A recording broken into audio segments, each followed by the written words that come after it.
శ్రీగురుభ్యో నమః. హరిః ఓం. వసుదేవసుతం దేవం కంసచానూరమర్దనం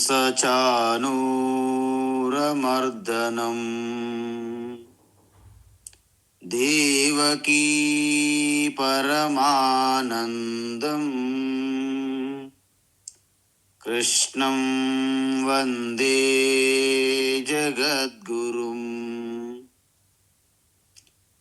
తీర్త్వా మోహార్ణవం హత్వా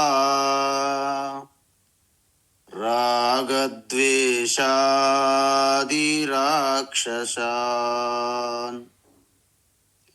సీతా శాంతి సమాయుక్తా ఆత్మా రామో విరాజతే.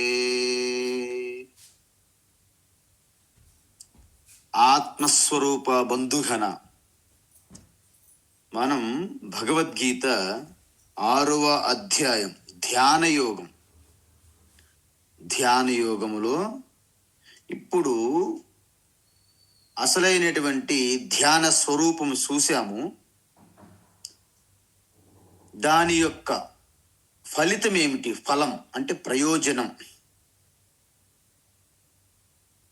మనం పతంజలి మహర్షి చెప్పినటువంటి అష్టాంగ యోగాభ్యాసం చెప్పాము. చివరి 3 దశలు ఏవైతే ఉన్నాయో ఏంటవి? ధారణ, ధ్యానం, సమాధి. ఈ మూడింటి యొక్క రిజల్ట్ ఏమిటంటే మీకు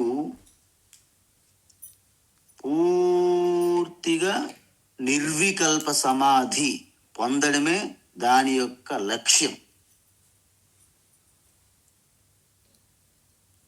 అందువలన ఆ యొక్క నిర్వికల్ప సమాధి అనేది మనం చూసాం ఏంటనేది. వాస్తవంగా మొట్టమొదట మనం ధ్యానం చేసే తత్వం ఆత్మస్వరూపం యందు మన దృష్టి పెట్టడాన్ని ధారణ అంటారు. అంటే దానిపైన ఆలోచన పెట్టి అలాగా ఉండడం, పూర్తిగా అదే చింతన. అంటే మీ ఆత్మస్వరూపము యందే పూర్తి చింతన కలిగి వేరే చింతనలు ఆలోచనలు రానియకుండా అలాగా కొనసాగితే వాటిని సజాతీయ ప్రత్యయ ప్రవాహము అంటారు. ఇక్కడ ప్రత్యయం అంటే ఆలోచన లేదా అదే చింతన అని అర్థం. అది ప్రయత్నపూర్వకంగా జరుగుతుంది. అంటే ఇంక వేరేగా మనసు వెళ్ళనీయకుండా అదే చింతన చెయ్యాలి. దాన్ని ధ్యానము అంటారు. ఒక్కొక్క సమయంలో అప్రయత్నంగా, అంటే మీ ప్రయత్నం లేకుండా బ్యాక్గ్రౌండ్లో అలాగా ఆ తుంబుర శృతిలాగా సహజంగా మీరు అదే ఆత్మచింతన కొనసాగుతుంది అనుకోండి. ఎక్కడ? సుప్త చేతన అవస్థలో, బ్యాక్గ్రౌండ్లో, చిత్తములో. దాన్ని నిర్వికల్ప సమాధి అంటారు. అందువలన మనం ఏం చేశాము? దాని ఆ స్థితి యందు మనకి ఎటువంటి లాభము, ఫలితము, ఫలము, ప్రయోజనం అనేది చూసాం. ఏంటి? చిత్త ఉపరమణం అన్నాము. అంటే ఏంటి? పూర్తికి మీ మనస్సు ఆత్మలో అబ్జర్వ్ అయిపోయింది అనమాట. ఇంతకుముందు మనసులో ఉన్నటువంటి చీకు, చింత, బెంగ, బాధ, పీడ, కలత, ఇవన్నీ అలజడి, ఆందోళనలన్నీ అన్లోడింగ్ అయిపోయింది అనమాట. కేవలము ఆత్మచింతనతో నిండిపోయింది అనమాట మనస్సు. దాన్ని చిత్త ఉపరమణం, చిత్త ప్రశాంతత. ఇది మొదటి స్థితి. అంటే ఏంటి? నిర్వికల్ప సమాధికే చిత్త ఉపరమణం అని కూడా అంటారు. తర్వాత ఏం చెప్పాము? దీన్ని మనము ఒక ఆత్మ దర్శనం. ఎలాగా అంటే మీ అంతఃకరణములో, అంటే ఆత్మ ఎరుక, ఆ స్ఫురణని మనస్సులోనే ఆత్మను మనస్సు ద్వారే దర్శిస్తున్నాము అని చెప్పాం. ఆత్మని ఆత్మానం ఆత్మన పశ్యతి తుష్యతి అపిచ. అంటే ఏంటి? మీ యొక్క మనస్సు అనేది మనసుగా మరి మిగలలేదు, కేవలం ఆత్మస్వరూపంగా దానితో కలిసి ఆలింగనంగా లయమయ్యింది. దాన్ని ఆత్మరతి, ఆత్మక్రీడ ఇలా చెప్తారు ఉపనిషత్తుల్లో. అయితే దాన్ని ఆత్మదర్శనము అన్నారు. మరి మూడోది ఏం చెప్పాము? సుఖం, ఆత్యంతిక సుఖం అని చెప్పాము. ఆత్యంతిక సుఖం అంటే ఏంటి? దానికి అద్దులు పరిమితులు లేని సుఖం. ఎందుకంటే ఇంతకుముందు మనం చూసాం, బయట నుండి వచ్చినటువంటి సుఖాలన్నిటికీ ఆధారపడి, దేని మీద ఆధారపడి ఉన్నాయి? ఇంద్రియముల పైన ఆధారపడి ఉన్నది ఆ సుఖాలన్నీ. బయట వస్తువులపైన ఆధారపడి ఉంటాయి, వ్యక్తులపైన ఆధారపడి ఉంటాయి, దేశము కాలం పైన ఆధారపడి ఉంటాయి. కానీ నా స్వయం ఆనంద స్వరూపం కాబట్టి దేశ కాల వస్తు వ్యక్తులు దేనికి ఆధారపడి ఉండకుండా నిత్యము శాశ్వతము ఒకేలా ఉండే ఆనందమే నా ఆత్మానందము. ఇది మనం చూసాము నిన్న. అయితే కొంతమంది అంటారు, స్వామీజీ నాకు సమాధి స్థితిలో గొప్ప ఆనందం కలిగింది, అద్భుతమైన ఆనందం కలిగింది, కానీ సమాధి నుండి బయటకు వచ్చిన తర్వాత అంత ఒక రకమైనటువంటి ముళ్ళబాటలు నడిచినట్టున్నది, నాకు ఈ ప్రపంచం నచ్చట్లేదు అనిపిస్తుంది అంటారు. దాన్ని బట్టి మీకు సమాధిలో వచ్చిన ఆనందం శాశ్వతమా? కాదు. అటువంటి ఆనందం వల్ల మీకు ఏమిటి లాభం? ఎటువంటి లాభం లేదు అంటున్న కృష్ణ పరమాత్మ. మరి ఎటువంటి ఆనందం కావాలి మనకి అంటే బుద్ధిగ్రాహ్యం. ఇక్కడ బుద్ధి అంటే ఆత్మజ్ఞానం అని తెలుసుకోవాలి మనం. గ్రాహ్యం అంటే జ్ఞానం. ఆ ఆత్మజ్ఞానం పొందడం వలన కలిగే ఆనందమే శాశ్వతమైనది. ఇంతకీ ఆ జ్ఞానం ఎటువంటిది, ఏంటిది అంటే ఏమిటా జ్ఞానం? నేనే సంపూర్ణ పరిపూర్ణమైనటువంటి స్వరూపాన్ని, అనంతమైన స్వరూపాన్ని, అనంత జ్ఞానము ఆనంద స్వరూపాన్ని అని ఎప్పుడైతే తెలుసుకుంటారో, నేను సమాధికి ముందు పూర్ణుడిని, పూర్ణత్వం కలిగి ఉన్నాను, సమాధి తర్వాత కూడా పూర్ణత్వం కలిగి ఉన్నాను అంటే ఎప్పుడు కూడా ధ్యానం ముందు, ధ్యానములో, ధ్యానం తర్వాత ఇప్పుడు నేను పూర్ణత్వంగానే ఉన్నాను. ఇది అసలైంది. దీన్నే ఉపనిషత్తులు ఏమంటారంటే ఓం పూర్ణమద పూర్ణమిదం పూర్ణాత్ పూర్ణముదచ్యతే పూర్ణస్య పూర్ణమాదాయ అవశిష్యతే. అంటే ఎప్పుడు పూర్ణమే. పరమాత్మ పూర్ణము, నా ఆత్మస్వరూప పూర్ణము. పూర్ణము నుండి పూర్ణము వచ్చినట్టు ఉంటుంది. పూర్ణము నుండి పూర్ణం తీసిన, అనంత ఇన్ఫినిటీ నుండి ఇన్ఫినిటీ తీసిన, ఇన్ఫినిటీకి ఇన్ఫినిటీ కలిపిన, ఇన్ఫినిటీకి ఏది కలిపిన, ఇన్ఫినిటీ నుండి ఏది తీసిన ఏం మిగులుతుంది? చివరికి ఇన్ఫినిటీ, అనంతమే. అదే పూర్ణం. అయితే మీరు ఒక విషయం నాకు చెప్పండి. ఇప్పుడు ఆనందం అనేది ఎలాంటిది? ఆత్మానందం అంటే సపోజ్ మనము ఒక చిన్న లెక్క చూసుకున్నాం. 2 5 10. 2 5 ఎంతండి? 10. ఈ 2 5 10 నేను సుఖంగా ఉన్నాను కాబట్టి ఇప్పుడు 2 5 10 అన్నాను. నాకు దుఃఖం కలిగింది. దుఃఖంలో మీరు ఇబ్బందిగా దుఃఖం పడుతున్నారు. అయితే 2 5 ఎంత అంటారు? అప్పుడు లేదు స్వామీజీ 2 5 8 అంటారా? మీ సుఖములో ఉన్నప్పుడైనా దుఃఖములో ఉన్నప్పుడైనా 2 5 ఎప్పుడు 10 అంటే అది ఎప్పుడు మారదు, మారింది కాదు. అదే విధంగా నాకు ధ్యానంలో మంచి ఆనందం వచ్చింది, ధ్యానం ముందు లేదు, ధ్యానం తర్వాత లేదు. అలాగుంటే అది పూర్తి స్థాయి ఆనందం కాదు. అది కొన్ని షరతుల పైన ఆధారపడి ఉన్నటువంటి ఆనందం, సుఖం. అలాంటి సుఖం నాకు వద్దు. నాకు శాశ్వతము, తరగనిది, మారనిది, ఎల్లప్పుడూ ఉండేది కావాలి.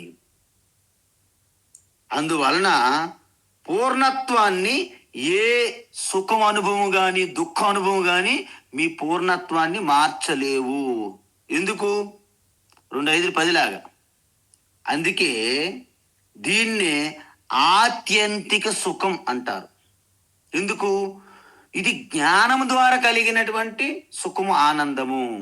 కర్మ ద్వారా, ఏది చేష్ట ద్వారా కలగలేదు ఇది మీకు. అందుకే మనం చేసే కర్మల ద్వారా కలిగినటువంటి సుఖం ఎప్పుడు కూడాను శాశ్వతమైంది కాదు. అందువలన బుద్ధిలో ఆత్మస్వరూప జ్ఞానము ద్వారా కలిగినటువంటి ఆ ఆనందం ఏదైతే ఉందో దానికి ఏమంటారు?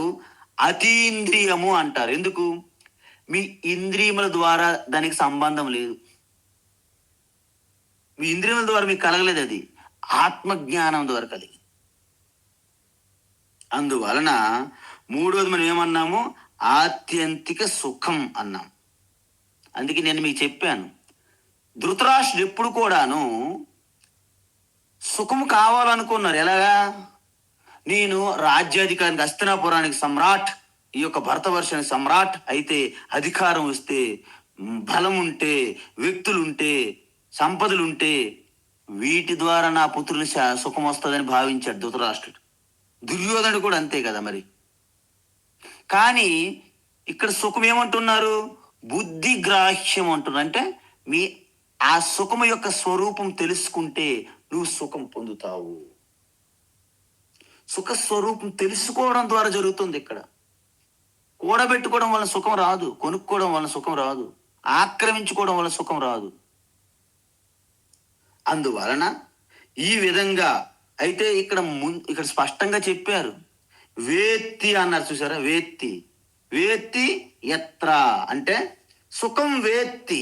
ఎవరైతే తన స్వరూప సుఖం తెలుసుకుంటారో వారే ఆ సుఖములోనే నిలిచిపోతారు అని చెప్పారు. అయితే ఇప్పుడు ఇక్కడ 4వది ఏంటి లాభం మనకి? తత్వనిష్ట. అంటే ఎత్ర అయం స్థిత నా తత్వత చలతి. లాస్ట్లో చూడండి, ఎత్ర అయం స్థిత తత్వత నా ఏవ చలతి అంటే ఏంటి? ఎవరైతే ఆత్మలోనే లయమై ఆత్మనిష్టలో ఉంటారో వాళ్ళు ఎప్పుడు కూడా ఆత్మ కానటువంటి దేనిలో కూడాను ప్రవేశించరు, కలవరు, చెలించరు. అంటే ఏంటి? మీరు ఒక చిన్న విషయం నేర్చుకోవాలి. ఇప్పుడు కారు ముందు డ్రైవింగ్ నేర్చుకునేటప్పుడు పక్కన ఒక అతను ఉంటాడు. కంట్రోలర్, రిమోట్ అంతా ఆయనలోనే ఉంటాయి. మీరు ఓన్లీ స్టీరింగ్ పట్టుకునే తిప్పేస్తూ ఉంటారు, ఏదో పెద్ద డ్రైవింగ్ చేస్తున్నాడు. నేర్చుకునేటప్పుడు మెల్లగా ఆయన అలాగ లూజిస్తాడు మీకు నేర్పేటప్పుడు. అలాగా ఒక్కొక్కసారి పెద్ద గ్రౌండ్స్ ఉంటాయి మనకి, ప్లే గ్రౌండ్లు. ఆ గ్రౌండ్లోను డ్రైవింగ్ చేస్తుంటారు. నైట్ పూట ఎవరు లేనప్పుడు ఆ ఓపెన్ ప్లేస్లో మనము డ్రైవింగ్ చేస్తుంటాం. అలాగ కొంతకాలం ప్రాక్టీస్ అయింది అనుకోండి, అప్పుడు మీరు ఏం చేస్తారు? మెల్లగా రోడ్డు ఎక్కిస్తారు. రోడ్డు మీద వెళ్తుంటే ఎదురుగేదని వస్తుంది అనుకోండి, ఇక మీకు భయం పట్టుకుంటుంది. అందువలన పదే పదే పదే అలాగ అభ్యాసం చేయడం వలన కొంతకాలంకి పక్కన ఎవరు ఉండక్కర్లేదు, వెనక కూడా ఉండక్కర్లేదు. ముందు బస్సు వచ్చినా, లారీ వచ్చినా, ఏమొచ్చినా మీకు భయం పోతుంది. ఎందుకు? మీరు దాని మీద పట్టు సాధించారనమాట. మీకేమో 60లో వెళ్ళాలంటే మీరు 80, 100, 120 స్పీడ్లో కూడా వెళ్తుంటారు. ఎందుకు? మీకు దాన్ని కంట్రోల్ చేయడం తెలుసు. ఒక్కొక్కసారి మీరు 8వ నెంబర్ వేస్తారనమాట. మనకి బ్రేక్ ఇన్స్పెక్టర్లు ఎలాగైతే లైసెన్స్ ఇచ్చేటప్పుడు వేయమనేటట్టుగా. అయినా మీకేం భయం ఉండదు. ఎందుకు? మీరు దాని మీద పూర్తి నిష్ట కలిగి ఉన్నారనమాట. ఎట్టి పరిస్థితులు మీరు యాక్సిడెంట్ అవ్వరు, ఎట్టి పరిస్థితులు మీరు బోల్తా పడరు. ఎందుకంటే అది మీకు వెన్నతో పెట్టిన విద్యగా మారింది. దాన్నే నిష్ట అంటారు. అదేవిధంగా ఆత్మనిష్టలో ఉన్న వారికి ఈ ప్రపంచమంతా అల్లకల్లోలమైపోయి సమస్యలు, బాధలు, కష్టాలన్నీ వాళ్ళ మీద ఒక్కసారి ఎవరెస్ట్ శిఖరంలాగా వచ్చి పడినా, చుట్టుముట్టినా చెక్కు చెదర్రు. దీన్నే తత్వనిష్ట, ఆత్మనిష్ట, బ్రహ్మనిష్ట అంటారు. అంటే ఇక్కడ ఆ ఆత్మనిష్టలో ఉన్నవారు ఎలా ఉంటారు మరి?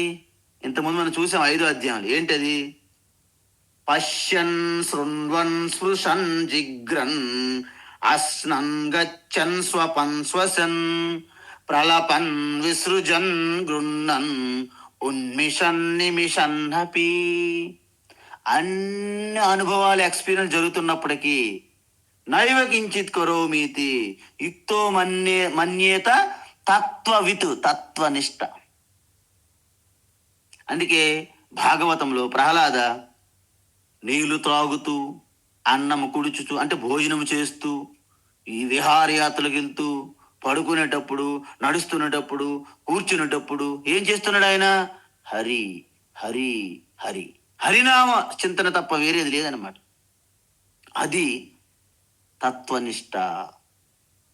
ఈ విధంగా ఎత్ర స్థిత సన్, అంటే ఎవరైతే ఆ ఆత్మనిష్టలో ఆత్మనిష్ట సన్ అంటే ఉంటారో వారికి పూర్తిగా ఇంకా వాళ్ళు గుర్తు పెట్టుకోవాలి, నేను ధ్యానం చేయాలి, నాకు టైం అయిపోయింది, ఈ ప్లేస్ బాగోలేదు, ఇవేం ఉండవన్నమాట.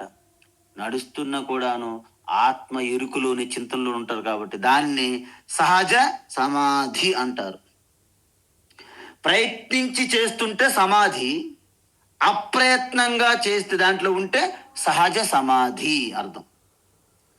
సో ఈ విధంగా మీరు ఒకటి గమనించాలి. పూర్తి ఇక మీకు ప్రయత్నం లేదు, దాని మీద దృష్టి కూడా లేదు, సహజంగా ఉంటాం అన్నమాట.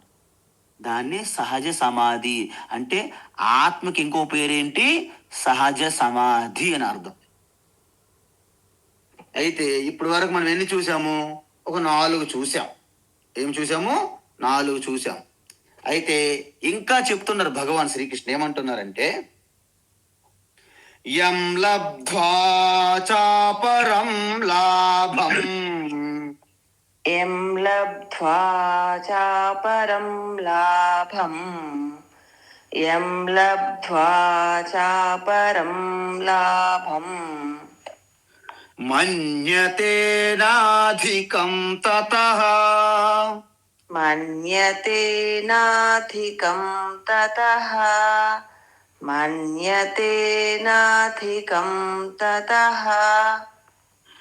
యస్మిన్ స్థితో న దుఃఖేన, యస్మిన్ స్థితో న దుఃఖేన, యస్మిన్ స్థితో న దుఃఖేన గురునాపి విచాల్యతే, గురుణాపి విచాల్యతే, గురుణాపి విచాల్యతే.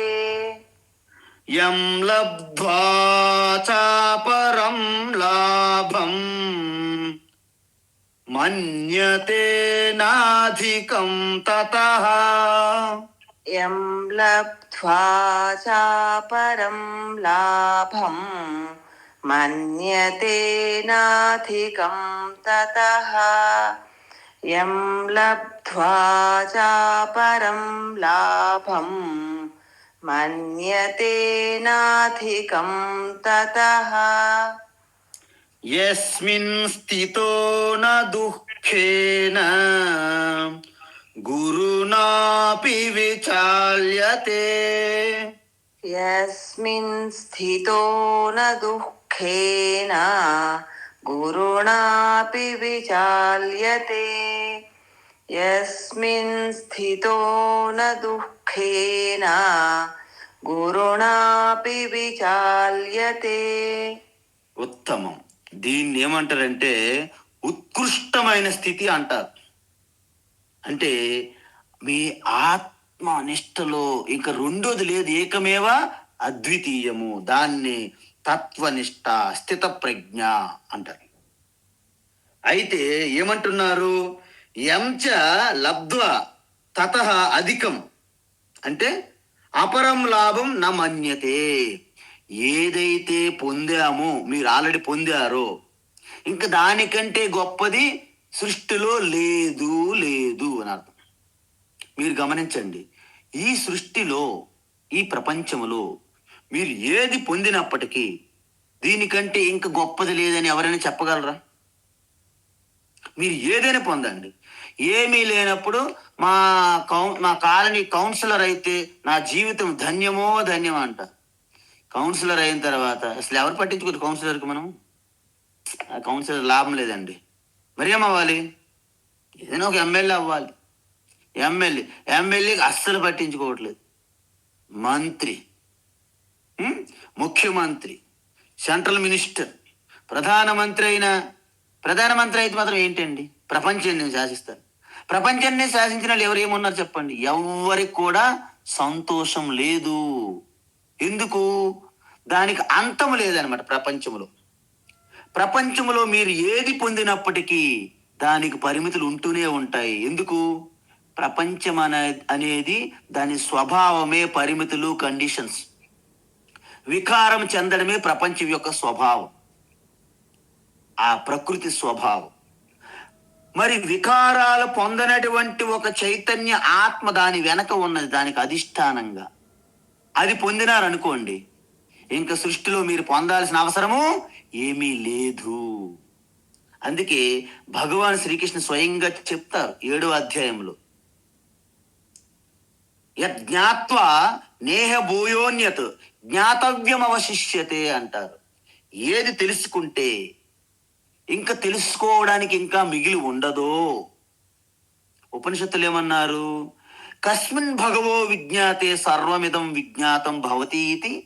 హే భగవన్, ఏది తెలుసుకుంటే, ఏమిటి తెలుసుకుంటే ఈ సృష్టి అంతా నాకు తెలిసినట్టు అవుతుంది? ఒక్కటి ఉన్నది. ఏంటది? ఎలా ఉంటుందంటే అది మట్టి తెలుసుకుంటే, మట్టి గురించి తెలుసుకుంటే, మట్టితో చేసిన పాత్రలన్నిటి గురించి మీకు ఎలాగైతే తెలిసినట్టు అవుతుందో, ఒక్క బంగారం గురించి తెలుసుకుంటే బంగారం యొక్క ఆభరణములన్నిటి యొక్క జ్ఞానం మీకు ఎలాగైతే తెలిసినట్టు అనిపిస్తుందో, ఒక కర్ర చెక్క గురించి తెలుసుకుంటే ఫర్నిచర్ అంతటి గురించి మీకు తెలిసినట్టు ఎలా అవుతుందో, నీ స్వరూపం ఆత్మ నీకు స్పష్టమైనప్పుడు యావత్ సృష్టి అంతటికి నీవే వ్యాపించి ఉన్నావు, లోపల బయట, అంతర్యామిగా, సర్వవ్యాపిగా. అంతర్యామిగా ఉన్నటువంటి ఋషికేశ్ నువ్వే, సర్వవ్యాపిగా ఉన్నటువంటి విష్ణు నువ్వే, ప్రశాంతంగా శాంతంగా ఉంటే శివ నువ్వే అన్నారు. కాబట్టి ఏ తత్వం అయితే లబ్ధ్వా పొందారో లబ్ధ అంటారన్నమాట.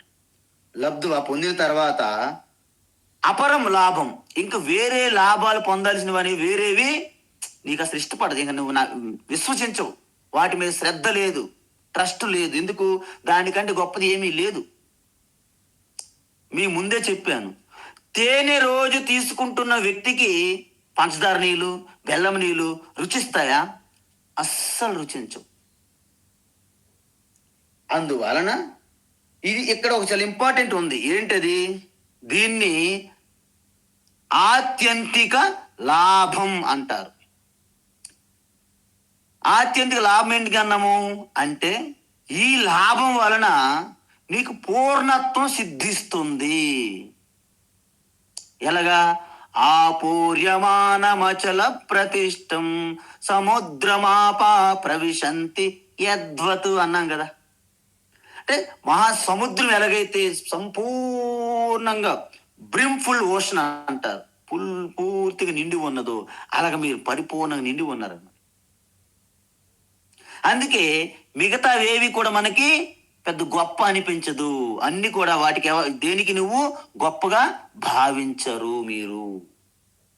ఇక్కడ 2 విషయాలు మీరు గుర్తుంచుకోవాలి. ఒకటి మనకి నీడ్, 2 లగ్జరీ అంటారు. అంటే ఏంటి? నీడ్ అంటే అవసరం, అత్యవసరం. లగ్జరీ అంటే సౌఖ్యము, సుఖము, భోగము.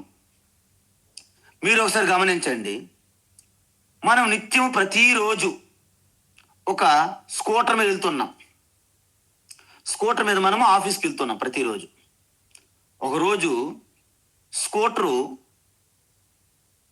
పాడైంది. మనకేమైంది? ఒకరోజు ఒక కారు వచ్చారు, మన మిత్రులు లిఫ్ట్ ఇచ్చారు ఆఫీస్కి వెళ్ళడానికి. అబ్బా, ఆ కారులో హ్యాపీ కూర్చొని వెళ్ళారు, వచ్చారు. అయితే మరునాడు మీరు కారు ఖచ్చితంగా కావాలని బాధపడిపోతారా? బాధపడరు. ఎందుకు? మీరు రోజు స్కూటర్లో వెళ్ళే మీకు ఆ కారు అనేది లగ్జరీ. కానీ అదే కారు రోజు మీరు కారులో వెళ్ళారనుకోండి, కారు రిపేర్ అయ్యింది, ఎవరు లిఫ్ట్ ఇవ్వట్లేదు, ఏమీ లేదు. మీరు సిటీ బస్సులో ఎక్కడానికి మీరు ఎంత బాధపడతారు, ఎంత నామోష్ అవుతారు. బా, అసలు ఈవేళ కారులో వెళ్ళే వారు, నిత్యం వెళ్ళే వాళ్ళు ఒక్కసారి ఆర్డినరీ ఈ గవర్నమెంట్ బస్సు ఎక్కారనుకో, సిటీ బస్సు, చాలా ఇబ్బంది ఫీల్ అయిపోతారు. ఎందుకు? మీ కారులో వెళ్ళడం మీకు సహజం ప్రతిరోజు. దాని మీద పెద్దగా ఇది పెద్ద లగ్జరీగా ఫీలింగే లేదు మీకు. ఎందుకు? సహజంగా మీకు అవైలబుల్ ఉంది కారు కాబట్టి. అందువలన ఇక్కడ విషయం ఏంటంటే ముందు మనకి పూర్ణత్వం వల్ల ఏది అనుభవించినా, ఏది లభించినా మనకి బోనస్ కింద లెక్క. గురువులు ఏమంటారంటే, మీరు మొత్తం ఏది ఈ జీవితంలో లక్ష్యంగా ఉన్నదో అది పొందేశారు ఆల్రెడీ, ఆత్మతత్వం. దానితో పాటు ఏమొచ్చినా మీకు అది బోనస్ అనమాట, offer, free. Buy 1 get 1 free. అలాగన్నట్టు దానికి ఆ యొక్క లగ్జరీని మీరు జస్ట్ ఆనందిస్తారు. అది ఉన్నా ఓకే, పోయినా ఓకే. కానీ ఎవరైతే అవసరము అనేసి అనుకుంటారు, అది లేకపోతే కూలిపోతారు, కుమిలిపోతారు. అందువలన ఇక్కడ ఇంపార్టెంట్ ఏంటి? మనకేంటంటే సౌఖ్యము అంటే లగ్జరీ, ఇది లేకపోతే బాధ లేదు. అవసరం అనుకోండి, అది దాని యొక్క ఉన్నప్పుడు దాని విలువ మనకి తెలియదు. ఇప్పుడు రోజు మీరు కారులో వెళ్తున్నారు, దాని విలువ మీకు తెలియదు. కానీ కారు పోయింది అనుకోండి, అప్పుడు తెలుస్తుంది, అమ్మో కారు లేదు. చూసారా? కానీ లగ్జరీకి అలాగ ఉండదు, వచ్చినా ఓకే, పోయినా ఓకే. అలాగన్నట్టు మీరు ఆత్మ అనేది పూర్తిగా తుష్టిలో ఉన్నారు. ఇక దాంతో పాటు వచ్చినవన్నీ కూడా పికిల్స్ లాంటివి, పచ్చళ్ళు, ఎక్స్ట్రా పచ్చడి, గోంగూర పచ్చడి, స్వామీజీ గోంగూర, టమాటా స్వామీజీ టమాటా కూడా ఉన్నది, ఓకే, అది ఒక జస్ట్ అలా తీసుకుంటాం. ఇంకో వేరే పచ్చడి, నిమ్మకాయ పచ్చడి, అల్లం పచ్చడి, ఎన్ని పచ్చళ్ళు ఉన్నాయి, మీరు దాని గురించి పెద్దగా ప్రభావం చెందరు. ఆ పచ్చళ్ళు ఇచ్చినా పచ్చళ్ళు ఇవ్వకపోయినా ఒక్కటే. ఆ విధంగా ఆత్మానందం పొందిన వారికి వీటితో ఎటువంటి మిగతా వాటితో సంబంధం పెట్టుకోరు, ఆధారపడరు. అందువలన సన్యాసులు ఉంటారు, ఋషికేశ్, హరిద్వార్, ఉత్తరకాశీ, గంగోత్రులు. మేమేమనుకుంటామంటే ప్రతిరోజు మా భిక్ష అక్కడ దాలు, రొట్టి. దాల్ అంటే పప్పు, రొట్టి అంటే చపాతీలు, మన పుల్కాలు అంటారు కదా, ఆ మోడల్. మేము వాటికి సిద్ధమైపోయాం, బాగా హ్యాపీ ఫీల్ అవుతాను మా భిక్షతోటే. ఒక్కొక్కసారి మీలాంటి వాళ్ళు భక్తులు అక్కడికి వచ్చి సాధువులందరికీ బడా బడా బడా దావత్ ఇస్తారు, దాన్నే సాధు బండారా అంటారు. ఆ రోజు ఏమిస్తారు తెలుసు వాళ్ళు? పూరీలు, స్వీట్లు, గులాబ్ జామ్స్, తర్వాత పకోడీలు, ఎన్ని చెప్తారండి వాళ్ళు, అనేక ఐటెంలు. ఆ రోజు కూడా హ్యాపీగా ఫుల్గా నమ పార్వతీ పతి అనుకొని జటాకటాక సంభ్రమ బ్రహ్మణ్య లింప నిర్జరీ మీలోన వీచి వల్లరి విరాజమాన మూర్ధని అని పాటలు భజనలు అన్ని పాడుకొని గెంతుతూ ఆడుతూ పాడుతూ అన్ని భుజించేస్తారు. కానీ సాయంత్రం వెళ్ళేసరికి ఇది మర్చిపోతారు. ఎందుకు? అది వచ్చింది బోనస్. ఆ బండార మీద ఆధారపడట్లేదు వాళ్ళు. వాళ్ళకి ఎప్పుడు ఏముంటుంది? రోటీ దాల్. ఒకసారి అడిగారు, మీకు ఎప్పుడు రోటీ దాలేనా? లేదు, మారుతుంది. ఏంటి? రోటీ దాల్ ప్లేసులో దాల్ రోటీ వస్తుంది అన్నారంట స్వామి దయానంద సరస్వతి. అంటే మీరు పగటిపూటేమో దాల్ రొట్టి, రాత్రిపూట రొట్టి దాల్, జస్ట్ పేర్లు మార్చే ఎంత ముందు. అలాగన్నట్టు మీరు ఎప్పుడైతే ఆధారపడలేదో అది మీకు వచ్చినా ఓకే, పోయినా ఓకే. అందుకే దీన్నే సంపూర్ణమైన స్వేచ్ఛ అంటారు. ఎందుకు? మీరు దేని మీద ఆధారపడి లేరు. ఈ సంపూర్ణమైన స్వేచ్ఛని పూర్ణత్వము లేదా మోక్షము అంటారు. ఇది పొందిన తర్వాత నా అపరం లాభం మన్యతే అధికం, అంటే జీవితంలో ఉన్న మరే ఇతర లాభాలను మీరు ఆపేక్షించరు, కోరుకోరు. నా అధికం మన్యతే, గొప్పగా మీరు భావించరు. ఎందుకు? అది ఉన్నా లేకపోయినా ఏమీ తేడా లేదు. అందువలన మీరు పూర్తిగా ఇక మీ ఆత్మస్థితిలో ఉంటే ఏం చేస్తారు మీరు? ఇక పూర్తిగా మీరు మీ యొక్క స్వరూపం మీద పాటలు పాడుతారు. దాన్నే సామగానం అంటారు. మీకు ఒక చిన్న ఉదాహరణ చెప్తాను. తైత్రీయ ఉపనిషత్తులో ఆత్మస్థితిలో ఉన్న వ్యక్తి ఏ విధంగా పాడుతాడనేది ఒక 2 లైన్లు చెప్తా. మీకు తెలియాలి ఎప్పుడైనా ఇవి ఉపనిషత్తులు ఉంటాయని. ఏ తస్సామగాయన్నాస్తే ఆ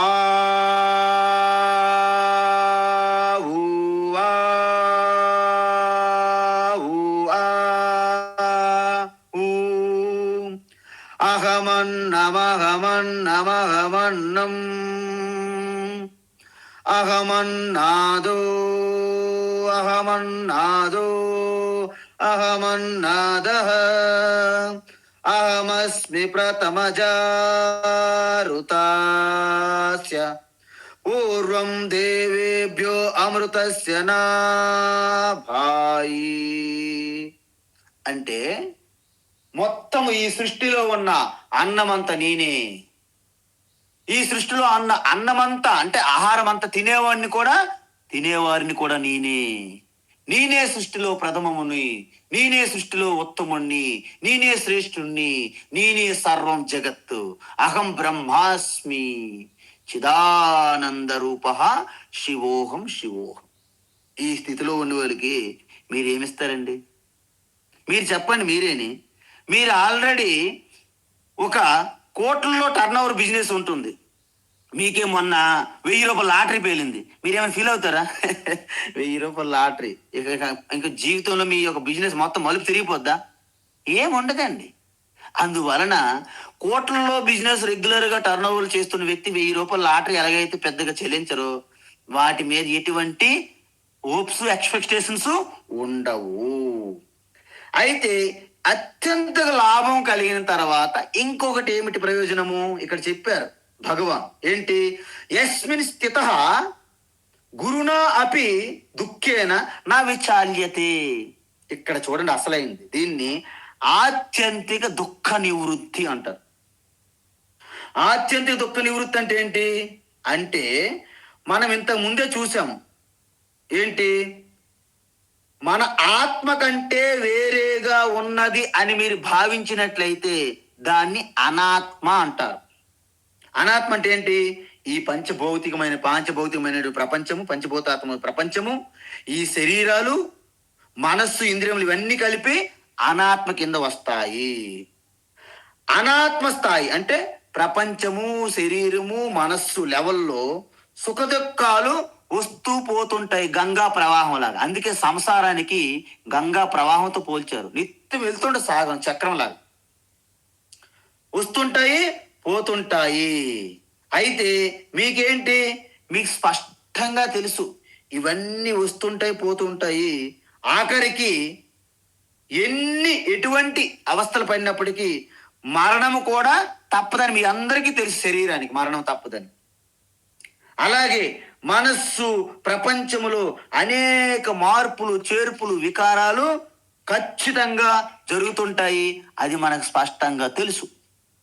కానీ ఒక్కొక్కసారి మనం ఏమనుకుంటాము, మనము ఆ మారుతున్న వికారాలు పొందుతున్న శరీరము మనసు నేనని భావిస్తాం. అప్పుడు మీరు కూడా దాంట్లో నలిగిపోతారు. అందుకే మనం ఏమంటారు, ఎప్పుడైతే అగ్ని ఇనుముతో మమేకం అయిపోయిందో సమ్మిడి దెబ్బలు తప్పవు అగ్నికి కూడా. అందువలన మనం ఎప్పుడైతే ఈ ప్రకృతితో కూడుతూ ఉన్నటువంటి శరీరానికి మనము మమేకమయ్యామో, శరీరము కలుగుతున్న బాధలు రోగాలన్నీ మనకు తగులుకున్నాయి వచ్చి. అయితే అందుకే మహాత్ములు ఏమంటారంటే, you are not human being getting spiritual experience. అంటే ఏంటి, మీరు ప్రకృతి పరంగా ఉన్నటువంటి ఈ హ్యూమన్ అంటే ఈ శరీరము మనసు ఇంద్రియములతో కలిగి ఉన్న నువ్వు మనిషివు కాదు. అలా భావించి నాకు స్పిరిచువల్ ఎక్స్పీరియన్స్ సమాధి ఎక్స్పీరియన్స్ వస్తుంది అనే ఎప్పుడు నువ్వు వెయిట్ చేయకు. ఎందుకు, you are spiritual being, you are ఆత్మస్వరూప. కభీ కభీ అప్పుడప్పుడు మనిషి అనుభవాలు పొందుతున్నావు. రివర్స్ అన్నమాట బండి. మనం ఏమనుకుంటాము, నేను మనిషిని ఈశ్వర దర్శనం కలగాలని కోరుకుంటాం. మహాత్ములు ఏం చెప్పారు, మీరు ఈశ్వర స్వరూపమై ఉన్నావు, ఈ యొక్క తాత్కాలికమైనటువంటి మనిషి అనే ఒక అనుభవాలను పొందుతున్నావు ఇప్పుడు అంటున్నారు. రివర్స్ బండి. అందువలన దీన్ని ఏమంటారు, ఎప్పుడైతే మీరు ఆత్మస్వరూపం శాశ్వతం అనే ఒక పూర్తి నిష్ఠలో ఉన్నారో, ఈ మారుతున్న ప్రకృతి శరీరము ఇంద్రియములు మనస్సు మీ చుట్టూ ఉన్న వ్యక్తులు సమాజంలో ఏది కలిగినా దానితో మీరు మమేకమైనంత వరకు మీకు షాక్ వస్తుంది. వాట్, ఏమిటి, అయినా నేను ఇది ప్రకృతి కాదు కదా, నేను ఆత్మ కాదా, ఒక్కసారి గుర్తు చేసుకోండి, నెమరు వేసుకోండి. అందువలన ఆ నెమరు వేసుకుంటే అయితే ఏమిటి, సో వాట్. అందుకే ఆవు మేకలు ఇవన్నీ ఆహారం తిన్న తర్వాత అవి మళ్ళా బయట తీసుకొని నెమరు వేస్తే చూసారా, ఆ విధంగా ఆత్మజ్ఞానం మీలో దాగి ఉండడమే కాదు, దాన్ని ఎప్పటికప్పుడు మళ్ళీ మీరు బయట తీసి అలాగ మళ్ళా చూయింగ్ చేస్తుండాలి. అలాగ చేయడాన్ని నిత్య నిరంతరము ఆత్మనిష్టలో ఉంటారు. వారికి ఏం కలుగుతుంది, ఆత్యంతిక దుఃఖ నివృత్తి కలుగుతుంది అనమాట. అంటే ఈ సృష్టిలో వాళ్ళని చెలింపు చేసేది, వాళ్ళని కదిలించే శక్తి ఇంక లేదంట, పుట్టలేదు, పుట్టదు కూడా అంట. దాన్ని ఏమంటారు, గురునా దుఃఖేనా. ఇక్కడ గురు అంటే అత్యంత భయంకరమైనటువంటి పెద్దది అని అర్థం. గురు గ్రహం ఉన్న చూసారా, పెద్ద గ్రహాన్ని గురుగ్రహం అంట. అందుకే లఘు అంటే చిన్నది, గురు అంటే పెద్దది అని అర్థం. అందుకే ఇక్కడ గురువు అనగాన మీకు క్లాస్ చెప్పే గురువులుగా తీసుకోకూడదు అనమాట. ఓకే, గురువునా దుఃఖేనంటే అత్యంత భయంకరమైన ఆపద కూడా మిమ్మల్ని చెలించదు. ఏంటి, మీ యొక్క స్థితి నుండి కిందకి జారరు, కదలరు. అందువలన ఎంత బాధ కలిగినా మీరు చెల్లించరు. అవన్నీ జీవితంలో వచ్చి పోతాయని మీకు స్పష్టంగా తెలుసు కాబట్టి, అందువలన అత్యంత గొప్ప దుఃఖము కూడా మిమ్మల్ని కనీసం టచ్ చేయలేదు. టచ్ మీ నాట్ అన్నట్టు దూరంగా ఉండాల్సిన పర్మిషన్ తీసుకోవాలి. ఇప్పటి వరకు మనము ఎన్ని చూసాము, 7 చూసాం, 6 చూసాం. చిత్త ప్రశాంతత ఒకటి మొట్టమొదటిది. ఎందుకు, మీ మనస్సులో ఉన్నటువంటి ఈ వాసనలు, ఈ యొక్క సంబంధాలు, ఈ లింక్స్, పుత్రుల మీద పౌత్రుల మీద ఆస్తుల మీద బిల్డింగులు, మీ యొక్క శరీరం పైన ఇవన్నీ ఉన్నాయి. అహంకార మమకార రూపమైనటువంటి బంధనాలు ఉన్నాయి అన్నమాట లోపల. ఇవన్నీ కాసేపు అన్లోడ్ చేస్తే మనసు ప్రశాంతత వస్తుంది. దాంట్లో అసలైనటువంటి మీ స్వరూపం ఏమిటి అని జ్ఞప్తికి తెచ్చుకుంటే ఆత్మ దర్శనంలో ఉంటారు. అప్పుడు మీకు ఏం కలుగుతుంది? ఆత్యంతిక సుఖం, అనంతమైన ఆనందం కలుగుతుంది. ఇప్పుడు అప్పుడు ఆత్మనిష్టకే తత్వనిష్టలో ఉంటారు. తర్వాత ఆత్యంతిక లాభము, ఐదోది అత్యంత లాభం అనమాట. ఆరోది ఆత్యంతిక దుఃఖ నివృత్తి. వాస్తవానికి ఆత్యంతిక దుఃఖ నివృత్తి, ఆత్యంతిక సుఖం రెండు కాదు. ఎప్పుడైతే ఆత్యంతిక దుఃఖ నివృత్తి అయ్యిందో అప్పుడే ఆత్యంతిక సుఖం. అది ఏమిటి అనేది ఇప్పుడు లాస్ట్ 7వ లాభం చెప్తున్నారు. 7వ నిర్వచనం అనుకోండి సమాధికి, నిర్వికల్ప సమాధికి. ఏంటది? తం విద్యా దుఃఖ సంయోగ తం విద్యా దుఃఖ సంయోగ వియోగం సార్ తం విద్యా దుఃఖ సంయోగ వియోగం యోగ సంహితం వియోగం యోగ సంహితం వియోగం యోగ సంహితం సనిశ్చయేన యోక్తవ్యః సనిశ్చయేన యోక్తవ్యః సనిశ్చయేన యోక్తవ్యః యోగో నిర్విన్న చేతసా యోగో నిర్విన్న చేతసా యోగో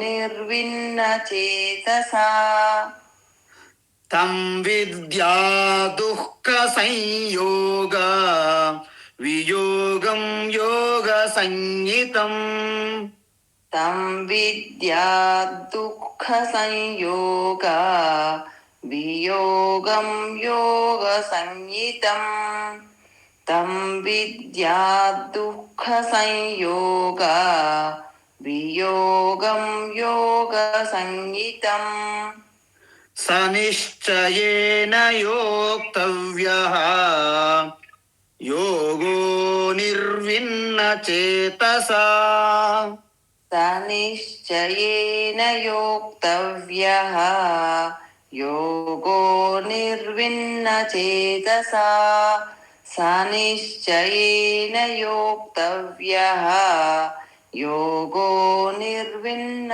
చేతసా. ఇది అద్భుతమైనటువంటి యోగం యొక్క డెఫినేషన్ అనమాట. యోగం అంటే ఇక్కడ ఏంటి? సమాధి, నిర్వికల్ప సమాధికే ఇక్కడ యోగము అంటారు.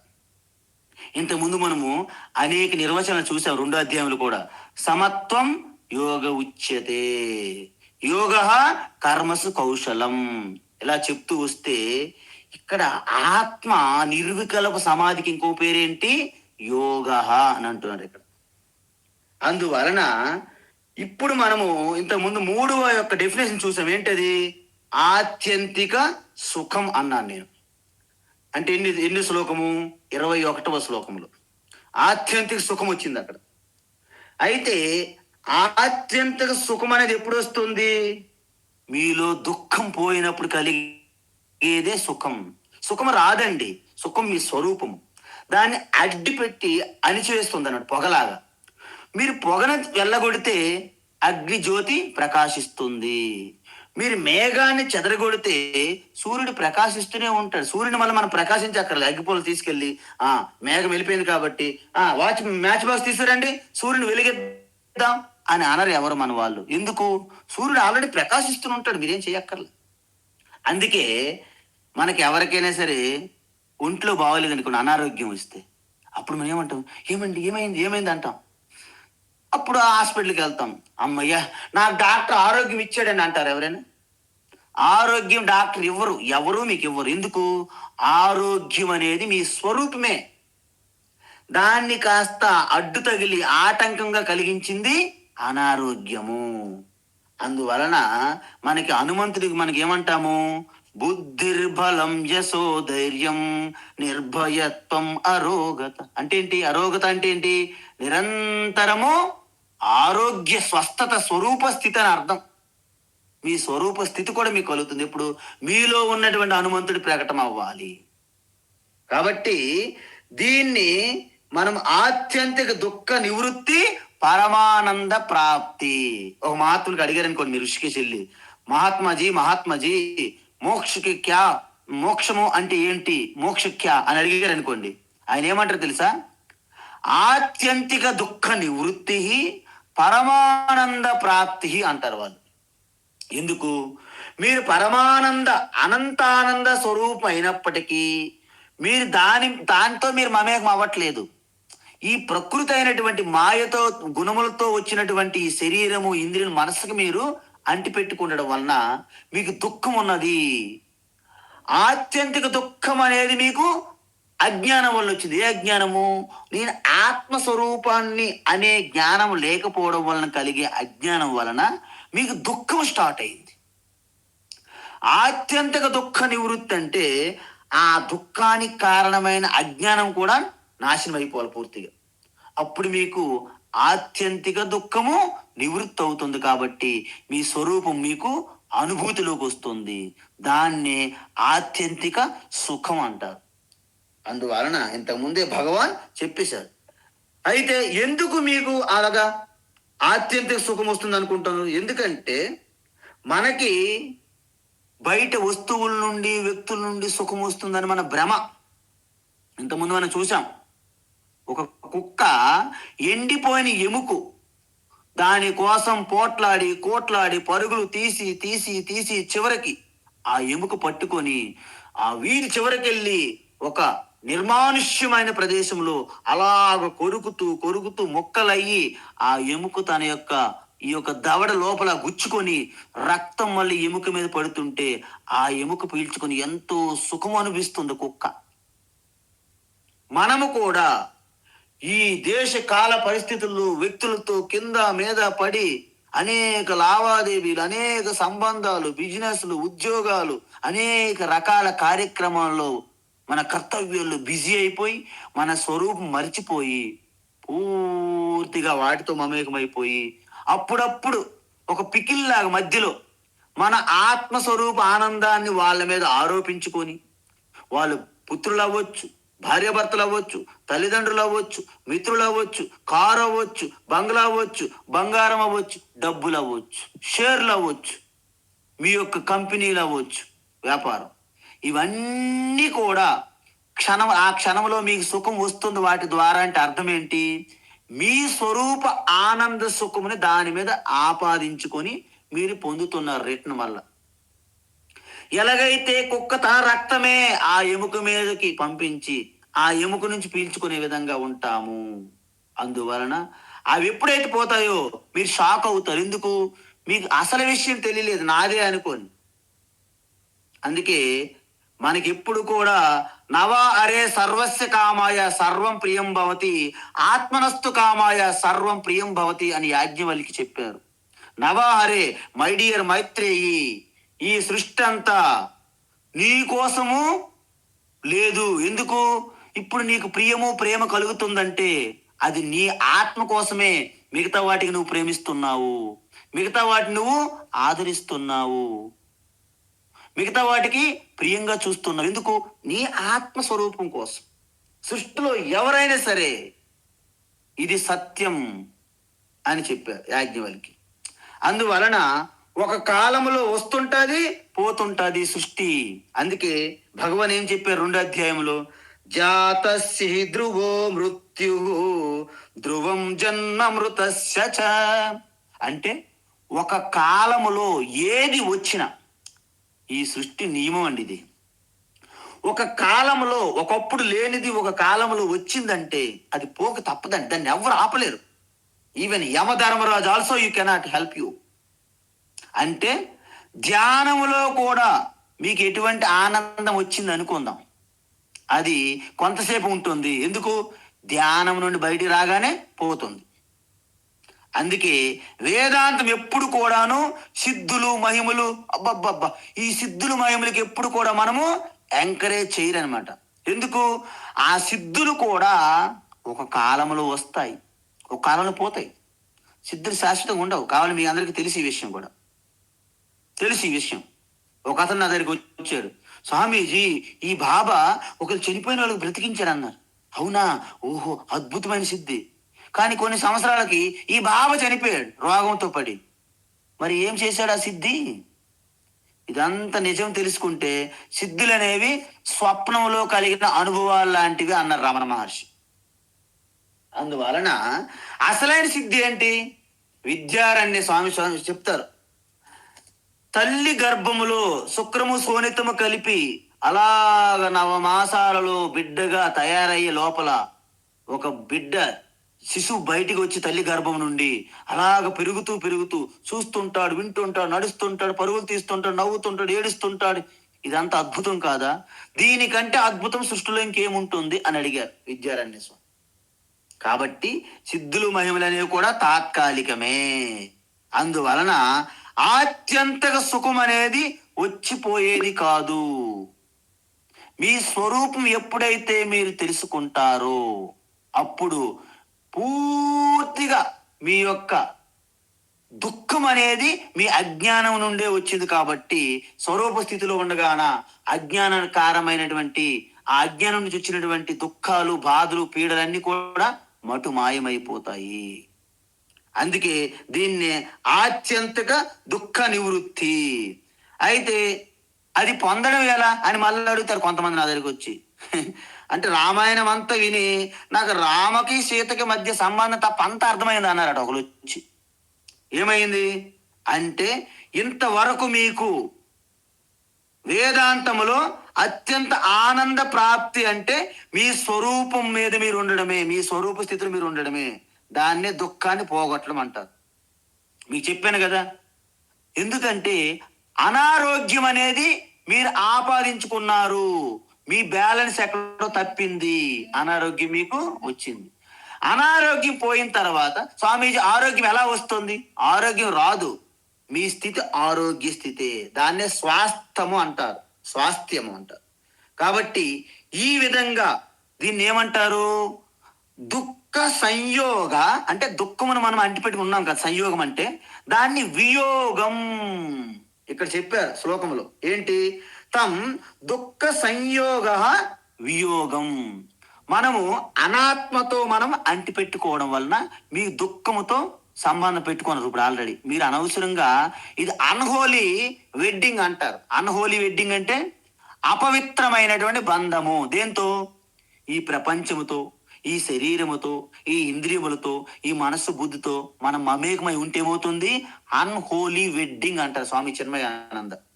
అపవిత్రమైనటువంటి బంధము. ఎందుకు? మీ స్వరూపం చిదానంద రూప శివ, మీరేమో శవంతో సంబంధం పెట్టుకున్నారు. ఇదంతా శవంతో సంబంధం మనం పెట్టుకొని మనం తప్పు చేసి దీనికి తోడుగా ఇంకో శవం కోసం వెతుకుతున్నాం. శవము రాసుకొని పూసుకొని మీది తినాలి, మాది తినాలి, ఈ బంధం పెట్టుకుంటున్నాం మనం. ఎందుకు? నీదే తప్పు. అసలు మొదటి స్టెప్ ఇక్కడ స్టార్ట్ అయ్యింది. నువ్వు చిదానంద రూప శివవి మరిచిపోయి శవం నేను అని పట్టుకుంటాను ఈ శరీరాన్ని. దానికి తోడు ఇంకొక శవం, అది ఎదురు ఒక శవం ఉంది కదా. పాపం ఆయన కూడా మీలాగే పరమానందే ఉంటారు కదా మనకి. ఆయన కూడా ఆ శివుని మర్చిపోయి శవాన్ని గట్టి పట్టుకున్నారు. శవము గుద్దుకుంటుంది. ఏమవుతుంది? సాధు గుద్దులాట ఆడుకుంటే కిందట విభూతి రాలిందంట. ఏముంటది మరి? అందువలన సమస్త జగత్తంతా కూడాను శివుని మరిచిపోయారు, శవాలతోని క్రీడలాడుతున్నారు. ఇదే మాయ. జగమే మాయ, బ్రతుకే మాయ, వేదాలలో సారమింతేనయ, ఈ వింతేనయ. కలిమిలేములు కష్ట సుఖాలు, కావడిలో కుండలనే భయమేలోయి. కావడి కొయ్యేనో కుండలు మొన్నేనో, కావడి కొయ్యేనో కుండలు మొన్నేనో, కనుకుంటే సత్యమింతేనోయి, ఈ వింతేనోయి. బాధే సౌఖ్యమనే భావనరా నీవు, బాధే సౌఖ్యమనే భావనరా నీవు. ఆ ఎరుకే నిశ్చలానందము బ్రహ్మానందం. చూసారా? ఆ ఎరుక అంటే సుఖము మీ స్వరూపం కాదు, బయట నుండి వస్తువుల నుండి వచ్చినటువంటి ఆ దుఃఖము సుఖము మీరు కాదు. ఆ రెండింటికి మధ్య ఉన్న గ్యాప్, దాన్ని ఆ ఎరుక, అది మీ స్వరూపము, అదే నిత్యులానందము, అదే బ్రహ్మానందము. అందువలన భగవద్గీత ఉపనిషత్తుల యొక్క సిద్ధాంతమే సినిమా పాటల్లో కూడా పెట్టారంటే వాళ్ళు ఎంత అద్భుతమైన వాళ్ళు అయి ఉంటారు మీరు గమనించాలి. హరి ఓం తత్సత్. సర్వం శ్రీకృష్ణార్పణమస్తు. హరి ఓం స్వామీజీ. హరి ఓం. మహాదేవ్ అండి. మహాదేవ్ మహాదేవ్. హరి ఓం స్వామి. నమస్కారం. ఓం శ్రీ గురుభ్యో నమః. శ్రీ గురుభ్యో నమః. హరి ఓం స్వామి. హరి ఓం స్వామీజీ. హరి ఓం హరి ఓం హరి ఓం.